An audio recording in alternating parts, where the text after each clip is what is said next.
Vous avez l'impression que le portefeuille se vide à vue d'œil? C'est normal, on décortique le phénomène. En fait, c'est ça l'inflation. Un billet de 10 € aujourd'hui vaut moins qu'hier. C'est le fameux phénomène du paquet de chips qui rétrécit, mais dont le prix, lui, continue d'augmenter. Attention, ce n'est pas juste le prix d'un produit, c'est une hausse généralisée et qui dure. Pour faire simple, imaginez un énorme bug en pleine partie de Monopoly. Si tout le monde a plus d'argent, eh bien cet argent perd de sa valeur, et les prix s'envolent. Ok, mais dans la vraie vie, c'est quoi ce fameux bug? En gros, il y a 3 coupables. Alors, préparez-vous à affronter les 3 grands boss de l'inflation. Premier boss, la hausse des coûts. Si l'énergie coûte plus cher, tout ce qu'on fabrique aussi. Deuxième boss, la demande explose. C'est l'effet PS5 introuvable. Tout le monde la veut, son prix grimpe. Et le boss final, la planche à billets.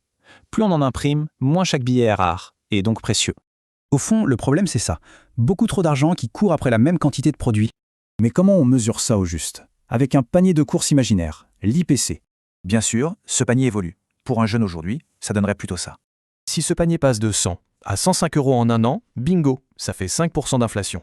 Et là, on peut tomber dans un cercle vicieux, la fameuse spirale infernale prix-salaire. Les prix montent, donc on demande des augmentations, ce qui fait encore monter les prix. Une course sans fin. Bon, et pour l'argent qui dort sur un compte, ça veut dire quoi concrètement? Le billet reste le même, mais ce qu'on peut acheter avec, ça diminue. C'est le pouvoir d'achat qui fond. D'où l'intérêt de placer son argent pour qu'il rapporte plus que ce que l'inflation lui coûte. En fait, un peu d'inflation, c'est même un bon signe pour l'économie. Mais trop et tout le système grille. Maintenant que les règles du jeu sont plus claires, la vraie question c'est comment protéger son argent?